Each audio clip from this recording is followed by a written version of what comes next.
নমস্কার, আমি মৌসুমী। শিলালিপিতে আপনাদের সবাইকে স্বাগত জানাই। শোনাচ্ছি সাহিত্যিক সন্তোষ কুমার ঘোষের কিনুগোয়ালার গুলি। গল্প পাঠ ভালো লাগলে শেষে একটা লাইক দিয়ে যেতে ভুলবেন না। এখনো যারা আমার চ্যানেলটা সাবস্ক্রাইব করেননি তাদের সকলের কাছে আমার অনুরোধ, প্লিজ আমার চ্যানেলটা সাবস্ক্রাইব করে নেবেন। পাশে যে বেল নোটিফিকেশনটা আছে সেটা অবশ্যই প্রেস করে দেবেন। আর গল্প পাঠ ভালো লাগলে আমার গল্প শেয়ার করতে ভুলবেন না।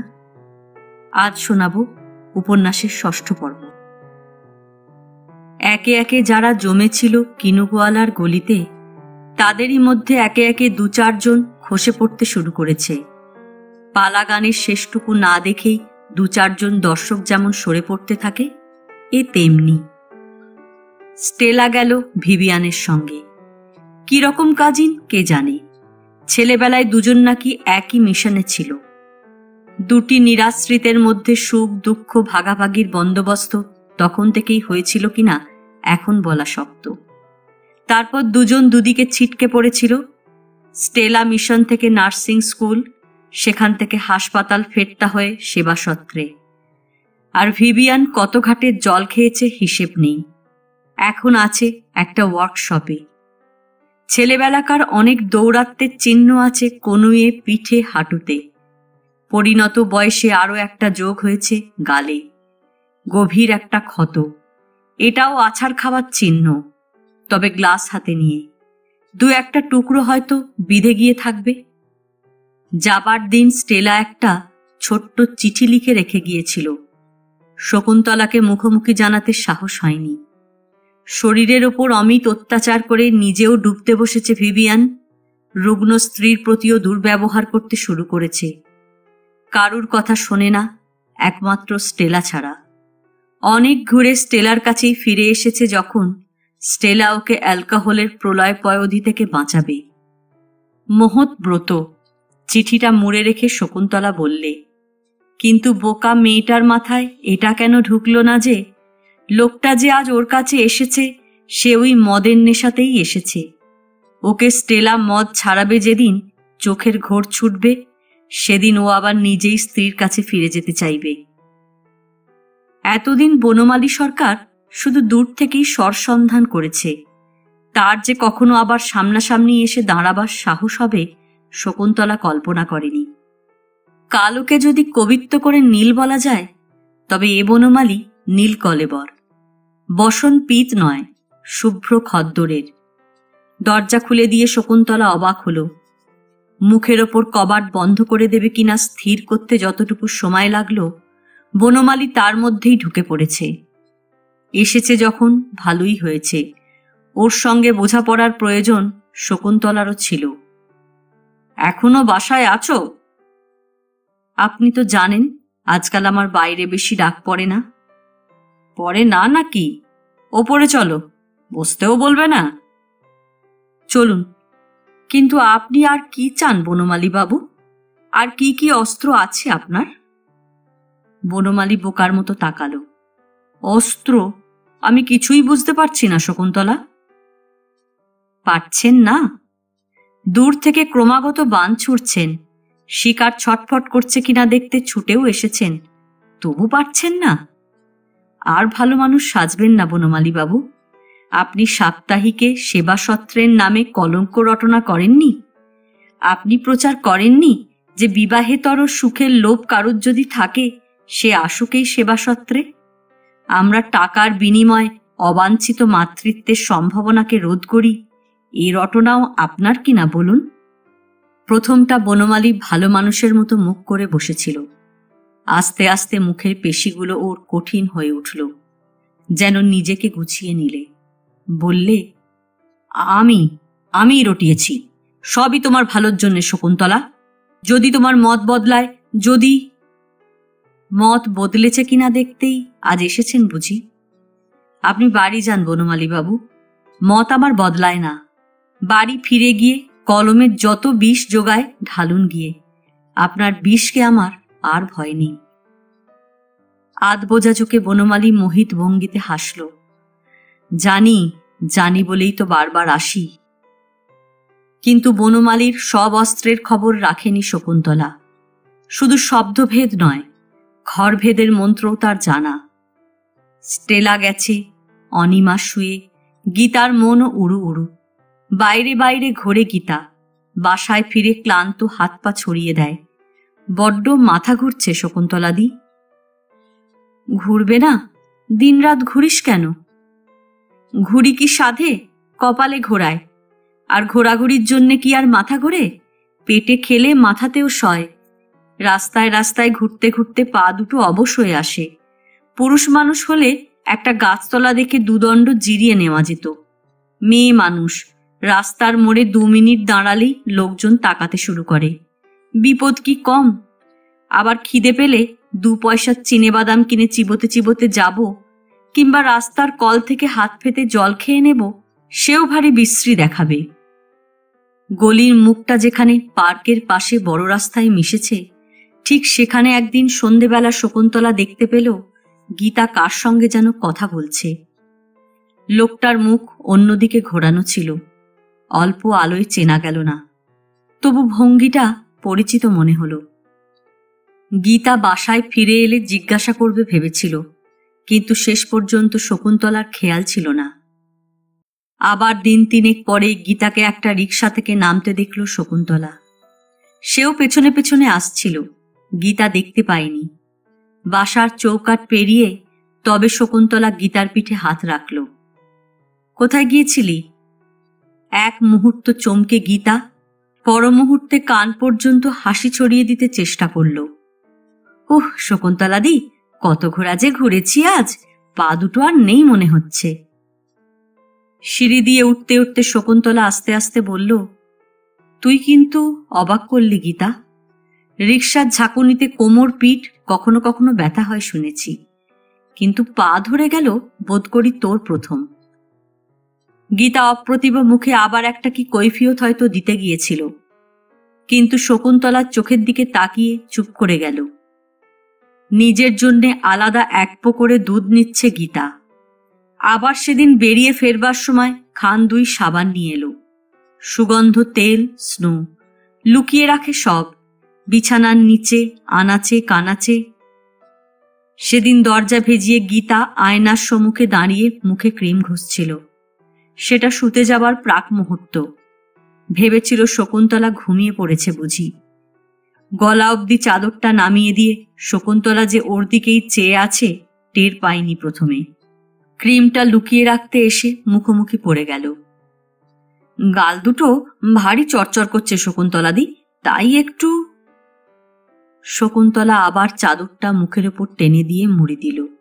শীতকালে মুখ চরচর করা কিছু বিস্ময়ের নয়, কিন্তু এত স্নো ক্রিম কোথা থেকে আসছে বিস্ময় সেইটেই। ইচ্ছে হলে গীতাকে জিজ্ঞাসা করা যায়। ওর অনুপস্থিতিতে বিছানা ঘাঁটাঘাঁটি করেও রহস্যোদ্ধার করার চেষ্টা চলতে পারে, কিন্তু নিজেকে অত নামাতে শকুন্তলা পারবে না। হোঁচট খেয়ে পিছে পড়ে যাচ্ছে, কিন্তু নিচে নামবে না। ফাল্গুনের শুরুতেই একদিন সেবাসত্রের ঠিকানায় গোলাপি খামে অনেকগুলো চিঠি এলো। ললিতার বিয়ের নেমন্তন্ন। সবার নামে নামে চিঠি দিয়েছে। অরবিন্দর বাবার নাম স্বাক্ষরিত চিঠি। ব্যাপারটা তাহলে রীতিমতো সামাজিক মতেই হচ্ছে। শেষ পর্যন্ত অরবিন্দর বাবা সম্মতি দেবেন কিনা ললিতার সন্দেহ ছিল। সব গোলমাল চুকে গেছে। নিমন্ত্রণ পত্রের স্বাক্ষর তার সাক্ষী। শকুন্তলা মনে মনে ললিতার উদ্ভাসিত মুখখানা যেন দেখতে পেল। প্রত্যেক চিঠিরই উল্টো দিকে যদিও ললিতার নিজের হাতে সবাইকে যেতে সবিনয় মিনতি জানিয়েছে।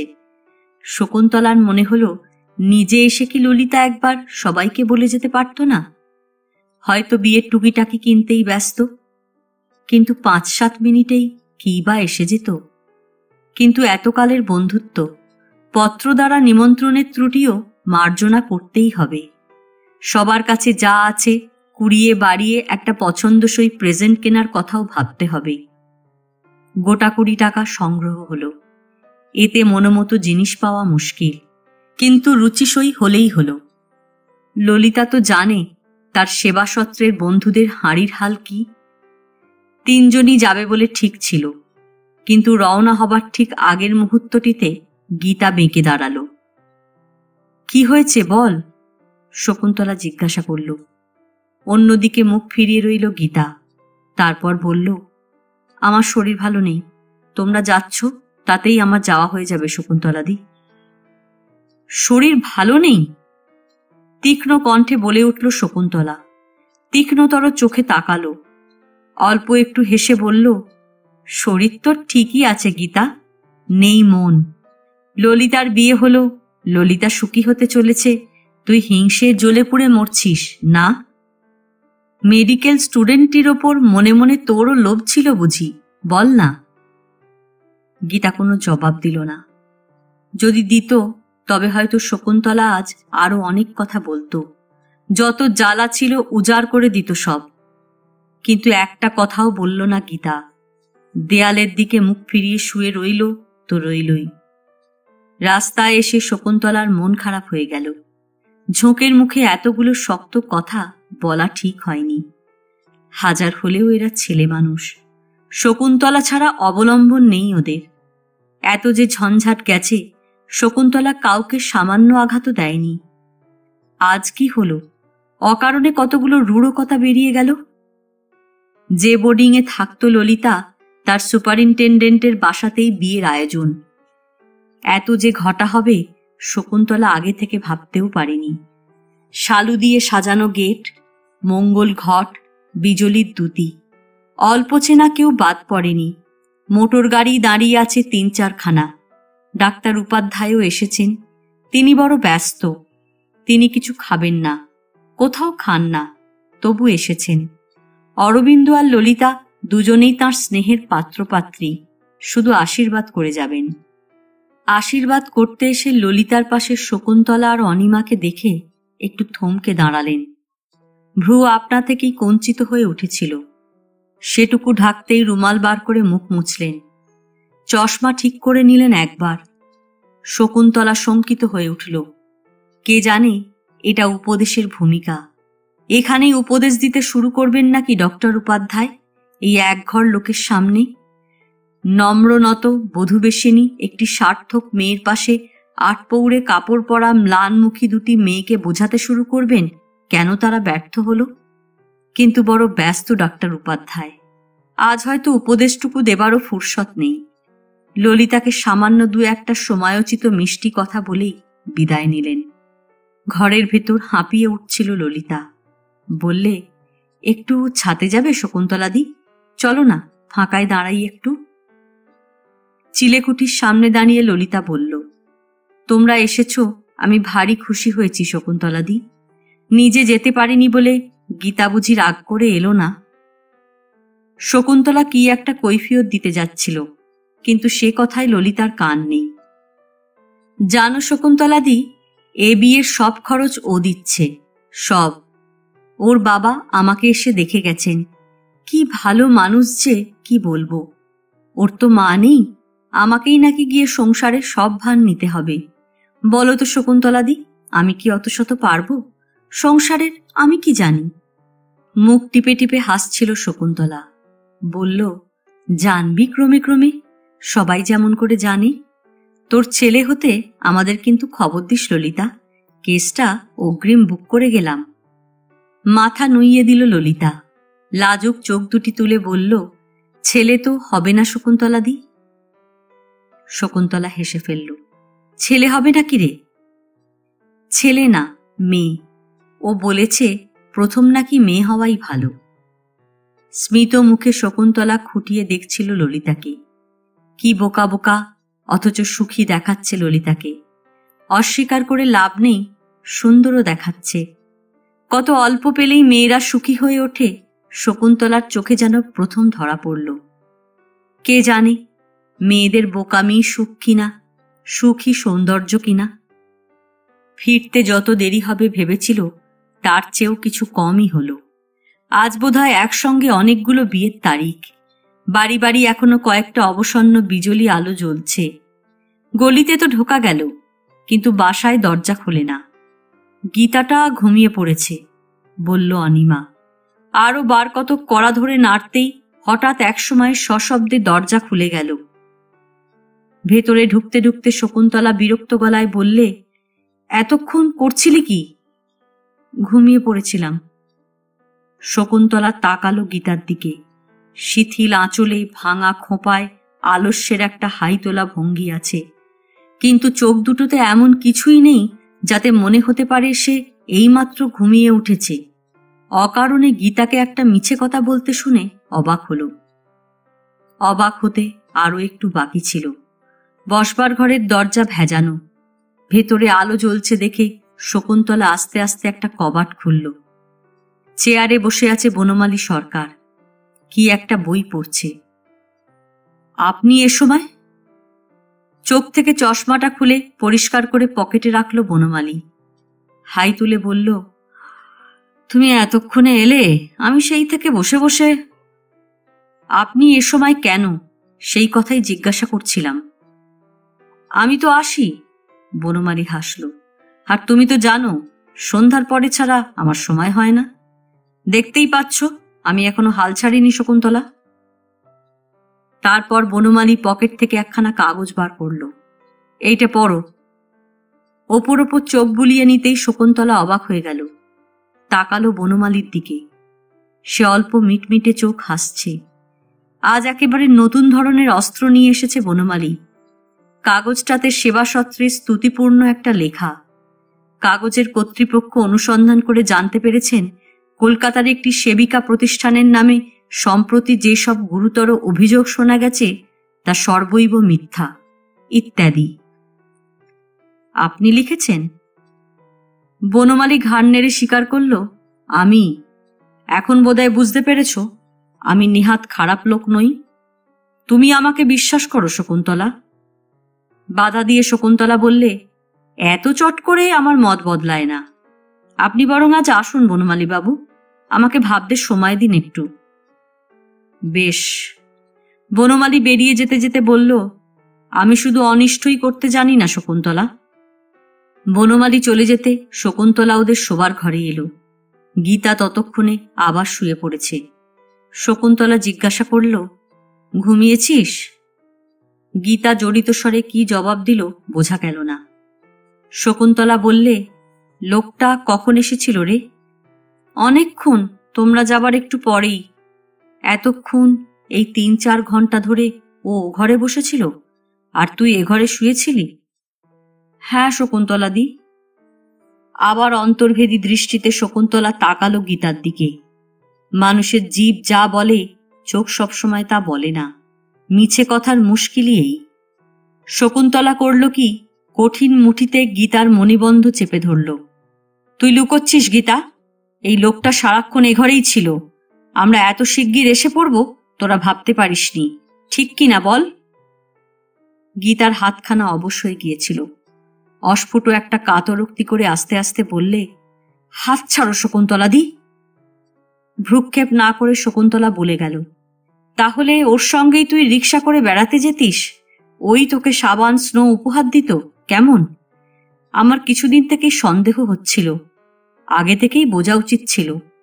শোন গীতা, তোকে স্পষ্ট করে বলে দিচ্ছি, এখানে ওসব চলবে না। ওকে তুই স্পষ্ট করে জানিয়ে দিবি ও যেন এখানে আর না আসে। গীতা কি বলতে যাচ্ছিল, শকুন্তলা বলে গেল, আমি ওর নারী নক্ষত্র জানি, আমাকে কি চেনাবি তুই? তোকেও বলি গীতা, এখানে থাকতে হলে ওসব চলবে না। সেদিন অনেক রাত্রি অবধি শকুন্তলার উত্তেজনা গেল না। বনমালীর বিজয়ী রূপটা যেন চোখের ওপর ভাসছে। এবার আবার বাইরে থেকে ঢিল ছোড়া নয়, ভেতরে ঢুকে ছোবল মেরেছে। শকুন্তলার আজই না হলে কি হবে? বাংলাদেশে মেয়ের অভাব নেই। শকুন্তলার ঘরেই এমন মেয়ে আছে যে বনমালীর ইঙ্গিত মাত্রেই তার পেছনে ছুটতে প্রস্তুত। রাগ হতে লাগলো শকুন্তলার। কপালের রগ দুটি টনটন করছে। রাগ হলো ললিতার ওপর, কেমন স্বচ্ছন্দে সংসার গুছিয়ে নিয়েছে। অনিমার ওপর, রুগ্ন মেয়েটা বোঝার মতো ঘাড়ে চেপে আছে। রাগ হলো বনমালীর ওপর, গীতার ওপর। এমন কি দুরবস্থায় পড়েছিল গীতা? এখনো তো আধ পেটা খেতে হয়নি যে শেষ পর্যন্ত একটা দুশ্চরিত্র লোকের কথায় ভুলে। ছি ছি। শকুন্তলার নিজের ঘরের মেয়েকে দিয়ে বনমালী শকুন্তলাকে জব্দ করল। এ আফসোসটা যেন সবচেয়ে বেশি। ঠিক 2 দিন পরে সকালে উঠে গীতাকে দেখা গেল না। একখানা চিঠি পাওয়া গেল বিছানায়। সংক্ষিপ্ত কয়েকটা মাত্র কথা। চললুম, আর কখনো দেখা হবে কিনা জানি না, তবে নিশ্চিন্ত হতে পারো বিপথে যাইনি। বনমালী বাবুর সঙ্গে আমার সম্পর্কটা তুমি যা ভেবেছ তা নয়। উনি আমাকে বিয়ে করবেন। আগামী সপ্তাহে তারিখ ঠিক হয়েছে। আশীর্বাদ করতে না পারো ক্ষমা করো। চমৎকার। চিঠিটা টুকরো করে ছিঁড়তে ছিঁড়তে শকুন্তলা ভাবলে, গীতাকে বিয়ে করবে বনমালী? চমৎকার। গীতার ফেলে যাওয়া তেলের শিশিটা পায়ে লেগে ঠুন করে গড়িয়ে পড়ল। খালি স্নোয়ের কৌটোগুলো ছড়ানো এখানে ওখানে। ছেঁড়া একটা শাড়ি দরজার কোণে জড়ো করা। এগুলো গীতা নিয়ে যায়নি। অনিমা তখনও বিছানায় শুয়েছিল। সেদিন শকুন্তলার রাগ হয়েছিল। আজ কিন্তু অদ্ভুত অনির্ণেয় একটা করুণায় মনটা ভরে আছে, কিংবা একেবারেই বুঝি খালি হয়ে গেছে। আস্তে আস্তে অনিমার শিওরের কাছে দাঁড়িয়ে শকুন্তলা বললে, শেষ পর্যন্ত তুই আর আমি রইলাম অনিমা, তুই আর আমি। টেবিলের ওপর ক্লান্ত কনুই রেখে মনীন্দ্র 2 হাতে মুখ ঢেকে চুপ করে বসেছিল। এখনো প্রেক্ষাগৃহ থেকে সব লোক বেরোয়নি। অনেক গলার আলাপ, অনেক জুতো চলার খসখস এখনো। আর একটু পরেই চড়া আলোগুলো একে একে নিভে যাবে, ঝাড়ু পড়বে, ধুলোর মুখে নিশ্চিহ্ন হয়ে যাবে একটা রজনীর অভিনয় স্মৃতি। প্রথম নাটকখানার আজ 100তম অভিনয় হয়ে গেল। একটু আগেও সমস্ত আবহাওয়া কি উত্তেজনা জর্জর হয়েছিল। নটগুরু বক্তৃতা দিয়েছেন, জবাবে মনীন্দ্রকেও বিনীতভাবে কিছু বলতে হয়েছে। তারপর অভিনয়। প্রতি দৃশ্যের শেষে হাততালি, এমনকি কোনো কোনো অংশ পুনরাভিনয়ের ফরমাস। যে বই লেখা হয়ে বাড়িতে তোরঙের নিচে 6 মাস পড়েছিল অজ্ঞাতবাসে, ছাপা হওয়ার পর বইয়ের দোকানে দোকানে ধূলিধূসর র্যাকে অবজ্ঞাতবাসে, তারই নাট্যরূপের 100তম প্রদর্শনী হবে, এ কথা মনীন্দ্রের পক্ষে বিশ্বাস করা শক্ত হতো। কিন্তু এ 6 মাসে বিশ্বাস করার শক্তি তো কিছু কম বাড়ল না। কিছুতে বিশ্বাস ছিল না মনীন্দ্রের, না ঈশ্বরে না ধর্মে। পতিব্রতা, পত্নী প্রেম, পুত্রস্নেহ, মাতৃভক্তি ইত্যাদি উঁচু দরের মনোবৃত্তির নামে হাসাহাসি করত। সেই মনটা ধীরে ধীরে কেমন বদলে যাচ্ছে। বিশ্বাস করার শক্তি বাড়ছে তার। ধর্মে, ঈশ্বরে, দৈবে, শুধু সুবচনী আর ঋতুপুজো ছাড়া সমস্ত আচার অনুষ্ঠানে। পাপীদের অনন্ত নরকবাসে পাঠাবে এমন ঐশ্বরিক শক্তি তার নেই, কিন্তু যতটুকু তার সামর্থ্য ততটুকু সে করেছে। মনীন্দ্রের নাটকের দুর্বৃত্তদের অনন্ত অনুতাপ, ললাট লিখন তাদের কুকুরে কামড়াবেই। কুকুরের হাত থেকে নিস্তার পাওয়া গেল তো রেল দুর্ঘটনার হাত থেকে বাঁচায় কে? অদৃষ্ট তার দিকে দক্ষিণ মুখে চেয়ে স্মিত হেসেছে। অদৃষ্টকে মনীন্দ্র মানবে বই কি? 2খানা নাটক চলছে, একখানার তো 100তম অভিনয় হয়ে গেল, আর একখানা মোহরায় পড়েছে। এ বেশ ভালো। নাটক লেখা কিংবা উপন্যাসকে নাট্যরূপ দেওয়া। জীবনের ভাষ্য রচনার গুরুতর দায়িত্ব নেই, কেবলমাত্র কয়েকটা চরিত্রকে মঞ্চে দাঁড় করিয়ে দাও, কিছু জোরালো কথা জুগিয়ে যাও, কিছুটা অবাস্তব, কিছুটা অতি বাস্তব, কিছু আকস্মিকতা, এর নামই তো নাটকীয়তা। যতদিন গল্প উপন্যাস লিখেছে ততদিন কে চিনেছে মনীন্দ্রকে? সম্পাদকেরা পাতা ভরাতে ছেপেছেন, প্রকাশকেরা অনিচ্ছায় নিয়েছেন, বিজ্ঞমন্য সমালোচকেরা কখনো গালে চড় মেরেছেন, কখনো বা সেই হাতেই পিঠ চাপড়েছেন। 2-4 ছত্রে লিপিকুশলতার সেই স্বীকৃতি পড়ে নিজের শক্তির ওপর ধিক্কার এসেছে। কি হবে লিখে? সারা জীবনভর এই মাঝামাঝিত্বের ফোঁটা পড়া কপাল নিয়ে ঘুরে, যা দিয়ে অমৃত পাওয়া যাবে না তা নিয়ে কি করব? তার চেয়ে এই ভালো, এখানে প্রবেশ দুরূহতর, কিন্তু একবার ছাড়পত্র পেলে আর কথাই নেই। তারপর স্বয়ংক্রিয় যন্ত্রের মতো অদৃষ্ট আপনার কাজ করে যাবে। এখানে প্রতিযোগিতা কম, হাততালির পরিমাণের ওপর সার্থকতার বিচার। বাংলা নাটককে এখানে সাহিত্যের অঙ্গ হিসেবে দেখা হয় না, সেটা এক হিসেবে বাঁচোয়াও। গলায় গাঁদা ফুলের মালা, পকেটে টাকার তোড়া, মনীন্দ্রের সব সমস্যা মিটেছে। বাড়ি যেতে হবে না? মাথা তুলে মনীন্দ্র তাকিয়ে দেখল চামেলি। এরই মধ্যে মুখের রং ধুয়ে পোশাক বদলে তৈরি হয়ে এসেছে। চোখের কাজল তবু সবটা মোছেনি, একেবারে মিলিয়ে যায়নি ওষ্ঠকপলের রঞ্জনী। আমার ভারী ঘুম পাচ্ছে, চামেলি বলল হাই তুলে। চলো। গাড়িতে শরীর ঢেলে দিয়ে চামেলি বলল, আজ আমার পাঠটা কিরকম করলুম বলুন তো? ভালোই তো, খুবই ভালো। খিলখিল করে হেসে উঠল চামেলি। ওরকম ভাষা ভালো বললে চলবে না। অন্য দিনের চেয়ে ভালো হয়েছে কিনা বলতে হবে মশাই। ভাবছেন যে যত ক্ল্যাপ পড়েছে সব বুঝি আপনার লেখার গুণে? আমরা যদি অমন প্রাণ ঢেলে পাঠ না করতুম তাহলে লোক অত খুশি হতো ভেবেছেন? চামেলির হাতে আলগোছে একটু চাপ দিয়ে মনীন্দ্র বলল, আমি কি তাই বলেছি কখনো? সামান্য একটু সরে গেল চামেলি, কিন্তু হাতখানা টেনে নিল না। তাহলে ক্রেডিটটা আমার পাওনা কিনা বলুন? মনীন্দ্র করল কি, গলায় তখনও যে মালাটা ঝুলছিল সেটা খুলে চামেলিকে পরিয়ে দিল। সব তোমার, এবার হলো তো? যতটা সরে গিয়েছিল চামেলি ততটা সরে এলো। নখ দিয়ে দু একটা পাপড়ি ছিঁড়তে ছিঁড়তে বলল, ছাই, গাঁদা ফুলে গন্ধ নেই? গন্ধও আছে। কখন একখানা হাত পিঠের ওপর দিয়ে গিয়ে চামেলিকে বেষ্টন করেছিল খেয়াল নেই। মনীন্দ্র মুখের কাছে মুখ নিয়ে গিয়ে বলল, গন্ধও আছে, এবারে দেখলে? দুহাতে নাক ঢেকে চামেলি জানলার দিকে মুখ ফেরালো। ছাই গন্ধ, আপনি আজ আবারও সব খেয়েছেন? একটুখানি। মনীন্দ্র বলল, জিভের ওপর একটি মোটা ফোঁটা, পদ্মপত্রে টলমল শিশির বিন্দু। বক্তৃতা দিতে হলে গালটা একটু ভিজিয়ে না নিলে কি জুৎসই হয়? গাড়ি এসে চামেলির দরজার সম্মুখে দাঁড়িয়েছিল। তোমার ড্রাইভারকে বলো না আমাকে একটু পৌঁছে দিয়ে আসবে। দরজা খুলে চামেলি নিচে দাঁড়িয়েছিল। বললে, আসবেই তো, কিন্তু তার আগে আপনি একটু ওপরে আসবেন না? না, বিশ্রী মাথা ধরে আছে। হাতের ক্ষুদ্রাকৃতি ঘড়িতে সময় দেখে চামেলি বললে, আসুন না, কত আর রাত হয়েছে, এই তো সবে 11টা। ঠিক একটা গ্যাসের আলোর নিচে দাঁড়িয়েছে চামেলি। মুখের একাংশে শুধু আলো পড়েছে, আরেকটা দিক ঢাকা। ওপরে গিয়ে বিজলি আলোয় সেই অংশটুকু দেখার লোভ বুঝি দুর্জয় হল। মনীন্দ্র কিছু দেখতে পেলে না। চলো। বোতাম টিপতে ঘরে স্তিমিত নীল একটা আলো জ্বলে উঠল। ধবধবে বিছানায় গা ঢেলে দিলে চামেলি, পা তুলে দিল দেয়ালে, ইঙ্গিতে মনীন্দ্রকে বসতে বলল পালঙ্কেই। কথা বলছেন না যে, কি হলো আপনার? জল তেষ্টা পেয়েছে, মনীন্দ্র বলল কোনক্রমে। উঠে বসল চামেলি। এই শীতের রাতেও পাখাটা চালিয়ে দিল। বলল, সোডা খাবেন?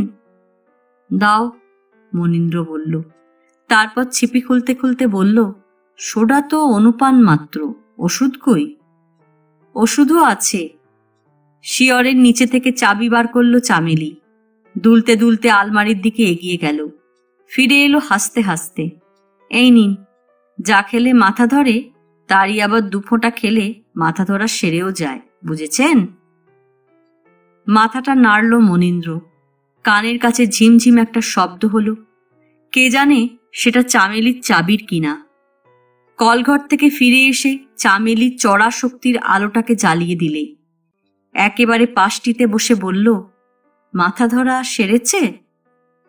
মনীন্দ্র ঘাড় নাড়ল। তেষ্টা যায়নি? ঢং ঢং করে ঘড়িতে কটা বাজল শোনবার মতো মনে স্থৈর্য ছিল না। পর্দা টানা জানালার ফাঁক দিয়ে অদ্ভুত ফুরফুরে হাওয়া আসছে। এই নরম সুখাস্তীর্ণ শয়নে গা ঢেলে দেবার সুখের তুলনা কই। হঠাৎ একসময় ধর্মর করে উঠে বসল চামেলি। চোখ রগড়াতে রগড়াতে বলল, কি ব্যাপার মনীন্দ্রবাবু, আপনি এখনো এখানে?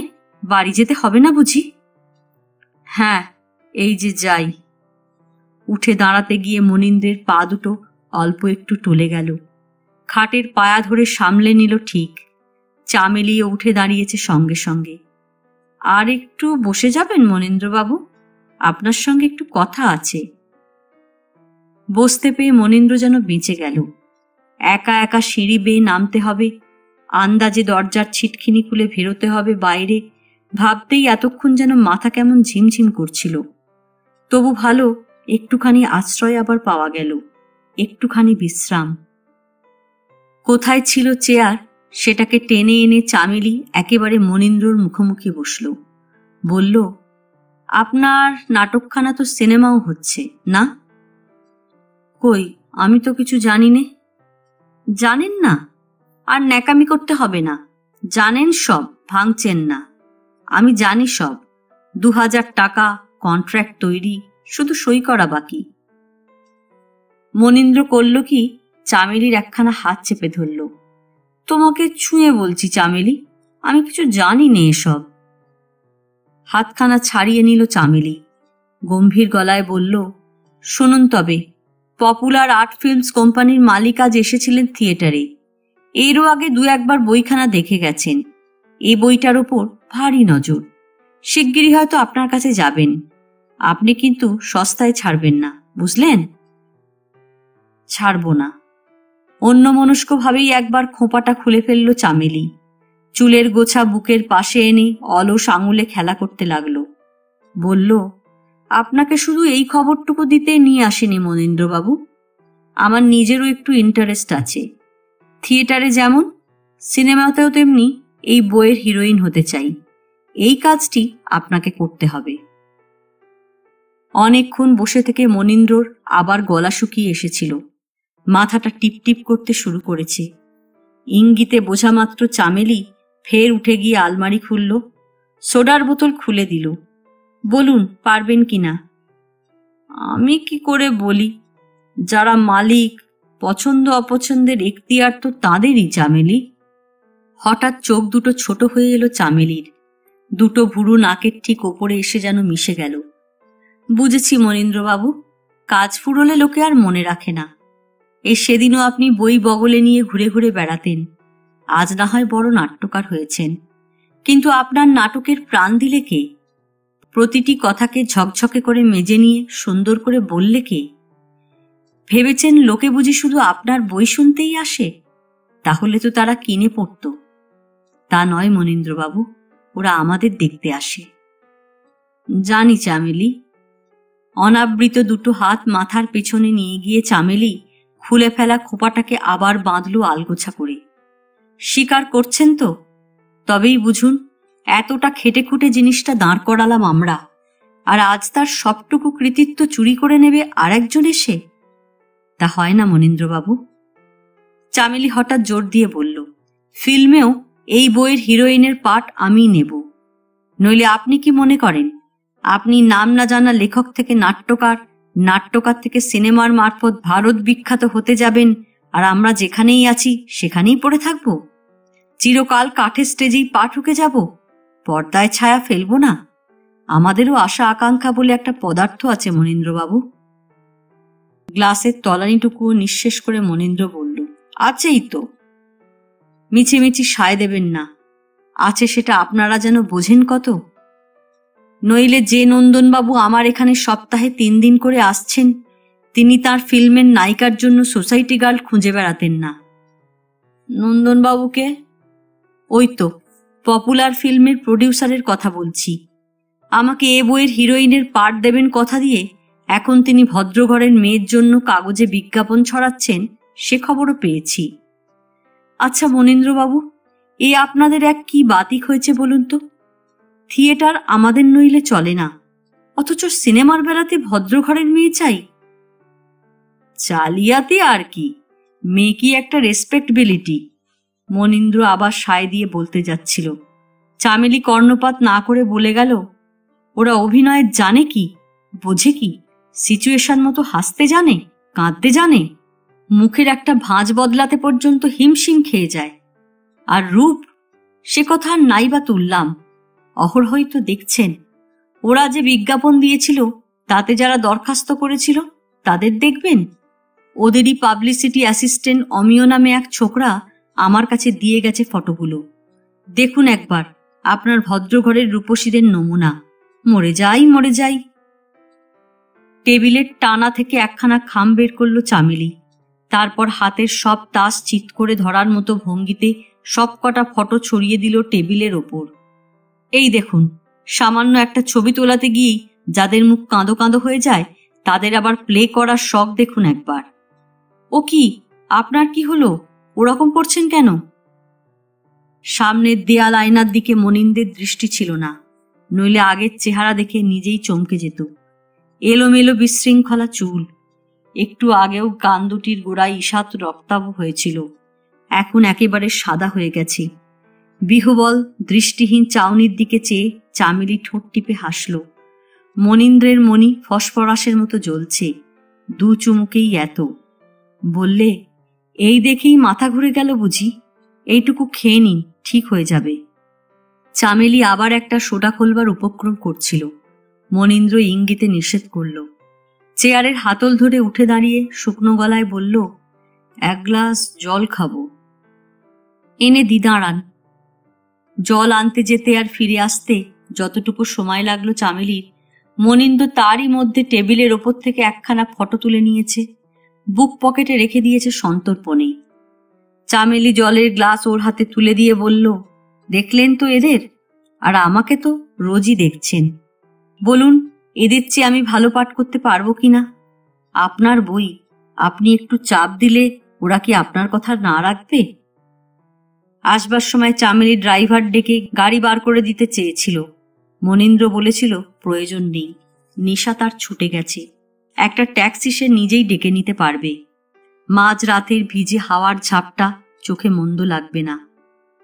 গ্যাসের আলোর নিচে দাঁড়িয়ে মনীন্দ্র আর একবার ফটোটা বার করল। দাঁতে দাঁত লেগে যাচ্ছে। সে কি শুধু শীতে? তিক্ত একটা হাসিতে মুখখানা একবার বিকৃত হয়ে উঠল। নিজে নিজে যখন নেশা করা যায় তখন বোঝা যায় না কিছুই, আর একজন নেশাখোরের মুখোমুখি পড়লে তবে বোঝা যায় তার রূপ। মনীন্দ্রের জীবনের সমস্ত কুশ্রী কদর্যতা যেন হাতের মুঠোর একখানি আলোকচিত্রে প্রতিফলিত হয়ে আছে। সেদিন কিনুগোয়ালার গলির ঠিক মুখটাতে শেষ রাতের কাছাকাছি সময় দুদিক থেকে দুখানা ট্যাক্সি এসে দাঁড়ালো। ভাড়াটা চুকিয়ে দিয়ে মনীন্দ্র স্খলিত পায়ে এগোচ্ছিল। পেছনেও যে একজন আসছে টের পায়নি। নির্জন রাত, পায়ের জুতোর ঠোক্কর খাওয়া পিচের খসখস শব্দ জিরজিরে বাড়িগুলোর দেওয়ালে দেওয়ালে ঘা খেয়ে ফিরে এসে লুটিয়ে পড়ছে ওর পায়ের কাছেই।